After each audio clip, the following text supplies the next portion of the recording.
Well, I couldn't be happier with how this deck turned out. You know, if you guys remember the videos the last 2 times I've been up here, it's just been full of mud. You can see I took the bucket, scraped off all the loose mud on top. We got down to the high 20s last night, so we had a good kind of crust to the ground this morning. Of course, this is mud hole here because that's where I've had logs. I'm stacking logs now, but I even went up in the hill this morning. We had 2 or 3 walnut to get out, add to the pile, and I went up in the hill this morning, and I actually took the bucket and went down our log road. I made about 5 passes on that, and it really turned out good. We had some fairly deep ruts on it. Basically, when I went back in, I just kind of floated the bucket and cut those ruts down, put that dirt that was smashed out of the original road back in the ruts and smoothed it back up. So we've got it now where you can actually drive a truck up down through there like a regular pickup truck. But it should be a good road for years to come. There's still some good oak on this place, but if it would stay kind of cold and frozen, I think we'd get it no problem. But the weather is just kind of seesawing, and we might come back to this job in the future if we can have a good stretch of dry weather, a good stretch of cold weather, one or the other. Put that right there.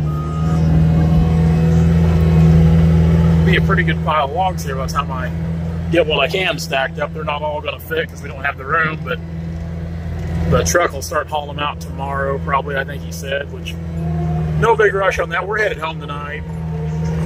Got some odds and ends I got to take care of tomorrow back home, and look at Timber Friday. I need to go to Rockville and work on the Rockville house. I actually need to get my carpenter to work on the Rockville house. Need to get him some stuff. Because before you know it, we'll be cutting back on the duck club again. It'll be summertime before you know it, unfortunately.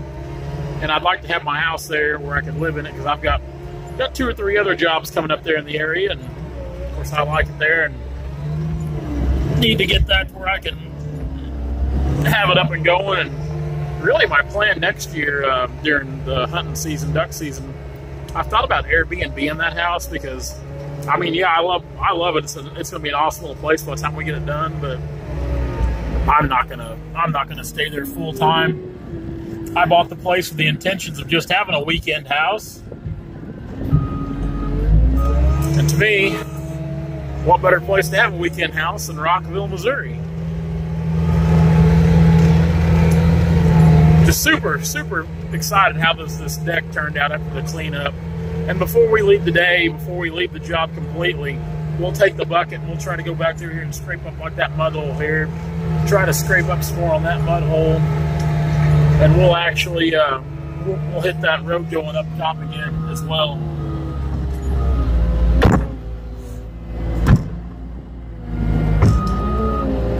Might take you guys on a tour before we leave here today. Show you what the road kind of looks like going up there, the cleanup. Now, I mean, this is the thing I've heard a lot of people, and even growing up, I thought the same thing. You know, going back and fixing what you tear up, I mean, it's no fun. I mean, it's not fun at all. Nobody likes it, I'll admit. It's a hassle, it's time consuming, but you know, you got to take care of your clients. You got to take care of your landowners. You know, it's logging's such a business that's so word of mouth, and the biggest part of our clientele, our new clients, comes from word of mouth. And so, really, I try to go in there. Oh boy, come on, get off there! I try to go in the best I can, and I'm flipping logs right now, if you can see it. I try to go in and fix everything the best I can when we're done, because I want the place looking good after we've logged it. I want people to be like, hey, you know, at first we were leery about logging. We had a whole big misconception, but you know, we had turners out here and they did a bang up job. And that's what we like. We like when people tell us, get good feedback, or we hear about new clients and they were referred to us by past clients. Man, I love hearing that stuff. And just like this road work, man. I love working on roads. Like, I absolutely love dirt work. To me, dirt work is just, it's one of those things in the future as we go on. Me and Brandon hope to get more and more into that and and keep adding more pieces to that puzzle, because we enjoy doing it. I think that goes back to a kid playing in the dirt with Tonka trucks, but I absolutely love doing dirt work. Like just the road yesterday, I had a blast cutting that road in. So let's go ahead and stack a few more in here. Pretty good pile of wood. We'll get in what we can, and once they get these cleaned up, we'll come back and stack the rest in where they can load them out. We'll probably come back this weekend, start trying to move equipment out.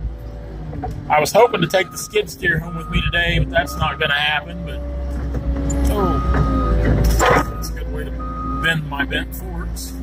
But yeah, taking the skid steer home today is not going to happen, but that's all right. We can work with the other skidder this weekend. This shows the road up here going up the hill, and there were some deep ruts in here. For the most part, we got them filled in. What I'm going to do is I'm going to let this settle. Let it settle a few days, and before I move back out of here, I'll come back in with the skid steer again, and I'll hit this again and smooth it up. Now, there were some deep ruts going up through here, some deep ruts from the skidder tires, but like I said, we've got them smoothed up and packed in with the skid steer. And it's starting to kind of warm up a little bit more today, where it's harder to move some of this because it turns to slop. I kind of want to be a little firm when I start moving this material around. And you can see where the skid steer is starting to sink in the last few times we made up through here. But what we'll do is, because I doubt this road ever sees any heavy traffic again like a log skidder, or if it does, it'll be a few years. What we'll do is we'll come back with a skid steer. We'll really smooth this up a lot better than what it is, because it's quite a bit better than what it was, especially the whole way down. But like I said, it's not quite good enough how I want it. But we'll come back through here and slick it up real good to where this is a good road. Now, right now, I wouldn't be afraid to drive a four-wheel drive pickup up through here, because it's not really that bad. But like I said, I get to where I get a little meticulous about things. So we definitely want to slick it up a little more, make sure this road's kind of clear of some debris, which for the most part, it's pretty clear from debris. We got some tops here alongside the road, but nothing too bad, nothing that would hinder anything. But definitely one or two more pass up through here with the skid steer, kind of track everything down, smooth it out. Right in here, wouldn't hurt to drop a water bar or two in it, just to kind of slow some rush some water when it rains. But it should be a pretty good finished product when we're done. Well, that's it for this job, other than that. So we are going to head out of here, get back home. I should have a nice big package at home waiting on me right now. I ordered some stuff for my truck. Let's see, I ordered it Sunday evening, I guess. Monday morning, Sunday evening, whatever. And it was supposed to be in today via Amazon. So we'll definitely probably make a video of that. Brandon and I will, putting that stuff on. Not like it's a big deal or big install, but I know a lot of guys like the shop videos with Brandon wrenching on stuff, and I kind of enjoy that stuff myself. So look for that here in the next day or so. Friday, we'll be looking at timber tomorrow. Kind of up in the air right now, so we'll just wait and see what happens. Guys, we'll see you later.